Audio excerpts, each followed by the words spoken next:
আসসালামু আলাইকুম। স্বাগত জানাচ্ছি আন্তর্জাতিক সংবাদে। সংবাদের শুরুতেই থাকছে সংবাদ শিরোনাম। দখলদার ইসরায়েলি বাহিনী এবং ফিলিস্তিন পুরোদমে যুদ্ধ চলছে, জানিয়ে দেব হাতে থাকা সর্বশেষ আপডেট আন্তর্জাতিক সংবাদ। প্রথমেই সংবাদ শিরোনাম। প্রাথমিক গণনায় মোদির ধস মেলেনি জয়ের আভাস। এরপর জানিয়ে দেব দেশত্যাগের হুমকি ইসরায়েলি চিকিৎসকদের। এদিকে পশ্চিমবঙ্গে ৩১ আসনে এগিয়ে মমতার তৃণমূল। এরপর জানিয়ে দেব রোমানিয়ায় ইসরায়েলি দূতাবাসে ককটেল হামলা। আরও জানিয়ে দেব আহমাদিনেজাদের প্রেসিডেন্ট হওয়ার সম্ভাবনা কতটুকু। সর্বশেষ জানিয়ে দেব সিরিয়ায় আবারও ইসরায়েলি হামলা, ইরানের সামরিক উপদেষ্টা সহ নিহত ১৭। এতক্ষণ শুনছিলেন সংবাদ শিরোনাম, এবারে বিস্তারিত। তবে অনুরোধ থাকবে ভিডিওটিতে একটি লাইক করবেন এবং কমেন্ট করে জানিয়ে দিবেন কোন জেলা থেকে আপনি আমাদের এই ভিডিওটি দেখছেন। প্রাথমিক গণনায় মোদির ধস মেলেনি জয়ের আভাস। ভারতের প্রধানমন্ত্রী নরেন্দ্র মোদী যখন আব কি বার ৪০০ পার স্লোগান দিয়ে প্রচার শুরু করেছিলেন, তখন তিনি তার বিজেপি নেতৃত্বাধীন এনডিএ জোটের জন্য ৪০০টিরও বেশি আসনে জয়ী হওয়ার লক্ষ্য রেখেছিলেন। সবচেয়ে আশাবাদী বুথ ফেরত জরিপও পূর্বাভাসে দিয়েছিল যে তার জোট ৪০০ আসনে জয়ী হবে। যাই হোক, প্রাথমিক ভোট গণনা থেকে ধারণা করা হচ্ছে নির্বাচনে বিরোধী মধ্য বামপন্থী ইন্ডিয়া জোটের সাথে হাড্ডাহাড্ডি লড়াই হতে পারে। ভারতের ৫৪৩ আসনের পার্লামেন্টে সংখ্যাগরিষ্ঠতার জন্য প্রয়োজন ২৭২টি আসন। এনডিএ ওই পর্যন্ত পৌঁছাবে কিনা তা নিয়ে ইতোমধ্যেই সংশয় তৈরি হয়েছে। দুই জোটের মধ্যে ব্যবধান প্রত্যাশার চেয়ে কমে আসছে বলে মনে হচ্ছে। প্রাথমিকভাবে মাত্র ৬০ থেকে ৭০টি আসনের পার্থক্য দেখা যাচ্ছে। নরেন্দ্র মোদীর এবারের নির্বাচনে জয়ী হলে ভারতের প্রথম প্রধানমন্ত্রী জওহরলাল নেহেরুর মতো টানা তৃতীয় মেয়াদে প্রধানমন্ত্রী হবেন। বিজেপির নির্বাচনী প্রচারণায় সরকারের কল্যাণমূলক কর্মসূচি, হিন্দু জাতীয়তাবাদ, জাতীয় নিরাপত্তা সহ মোদীর ক্যারিসম্যাটিক নেতৃত্ব প্রাধান্য পাবে বলে ধারণা করা হলেও মোদী তার প্রচারণার দিক পরিবর্তন করে বিভাজনমূলক বক্তব্য দেন, যা তার কৌশলকে প্রশ্নবিদ্ধ করে। মোদী কংগ্রেস নেতৃত্বাধীন বিরোধী জোটের বিরুদ্ধে মুসলমান সংখ্যালঘু সম্প্রদায়কে খুশি করার অভিযোগ আনেন। দেশত্যাগের হুমকি ইসরায়েলি চিকিৎসকদের। দীর্ঘ ৮ মাস ধরে চলা ফিলিস্তিন ইসরায়েল যুদ্ধ বন্ধে বিশ্বের বিভিন্ন প্রান্তে সরব হয়ে উঠেছে মুক্তিকামী নাগরিকরা। গাজায় হামাসের হাতে ইসরায়েলি বন্দীদের মুক্তি এবং যুদ্ধ বন্ধের দাবিতে সোচ্চার হয়ে উঠেছে খোদ ইসরায়েলি নাগরিকরাও। এরই মধ্যে অভিনব এক দাবিতে ইসরায়েল ছেড়ে যাওয়ার ঘোষণা দিয়েছে দেশটির চিকিৎসকরা। বলা হচ্ছে, এ ঘোষণা শুধু অভ্যন্তরীণ অস্থিতিশীলতাই তৈরি করবে না, বরং ইসরায়েল রাষ্ট্রের অস্তিত্বকেও হুমকির মুখে ফেলবে। ইসরায়েলি চিকিৎসকদের দেশ ছেড়ে যাওয়ার হুমকি মূলত ইহুদি ধর্মের কট্টরপন্থী অংশের সেনাবাহিনীতে অন্তর্ভুক্তি নিয়ে থাকা একটি আইনকে কেন্দ্র করে। ইসরায়েলের আইন অনুসারে প্রত্যেক নাগরিকের বাধ্যতামূলক সামরিক পরিষেবা দিতে হলেও এ আইনের আওতায় আসে না হরের ইহুদিরা। তারা মূলত ধর্ম পালনেই বেশি আগ্রহী হয়ে থাকে। এমনকি এসব ইহুদিরা ইসরায়েলের রাষ্ট্রেরও বিরোধী। হরেদি গোষ্ঠীর অনুসারীরা মনে করেন, যতদিন না মাসিহ আসছেন ততদিন ইহুদিদের জন্য আলাদা কোনো রাষ্ট্রের প্রয়োজন নেই। ইহুদিরা ক্ষতি বা রক্তপাতের সমর্থন করে না এবং শান্তিপূর্ণ সহাবস্থানের কথা বলে, তাই তারা গাজা যুদ্ধের বিরোধিতাও করে থাকেন। হারেদি মতাদর্শকে ইসরায়েলি বসবাসকারী বেশিরভাগ ইহুদি ভালো নজরে দেখেন না। সম্প্রতি হারেদি ইহুদিদের ইসরায়েলের প্রতিরক্ষা বাহিনী আইডিএফ এ নিয়োগ দেওয়া হবে কিনা তা নিয়ে ইসরায়েলি আদালতে একটি শুনানি চলছে। এ সময় হারেদি ইহুদিদের সেনাবাহিনীতে নেওয়া না হলে দেশ ছাড়ার হুমকি দিয়েছেন ইসরায়েলের চিকিৎসকরা। পশ্চিমবঙ্গে ৩১ আসনে এগিয়ে মমতার তৃণমূল।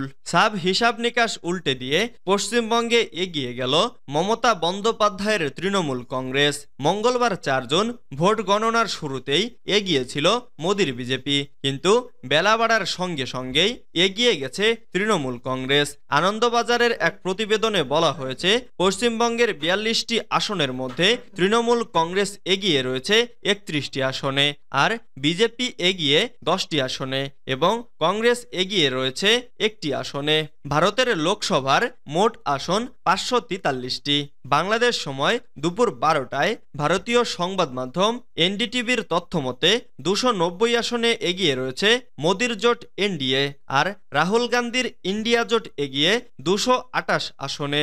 সরকার গঠন করতে হলে কোনো জোট বা দলকে কমপক্ষে 272টি আসন পেতে হবে। ভারতের সংবিধান অনুযায়ী কোনো দল বা জোট যদি সরকার গঠন করতে চায় তাহলে তাদের লোকসভার 543টি আসনের মধ্যে কমপক্ষে 272টিতে জয় পেতে হবে। ভারতের দুই প্রধান রাজনৈতিক দল বিজেপি ও কংগ্রেস নির্বাচনে অংশ নিয়েছে জোট গঠন করে।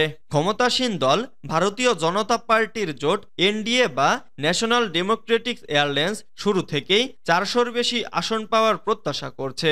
অপরদিকে কংগ্রেসের India national developmental inclusive alliance এবার বিজেপির জয়রথ থামানোর ব্যাপারে আশাবাদী। রোমানিয়ায় ইসরায়েলি দূতাবাসে ককটেল হামলা।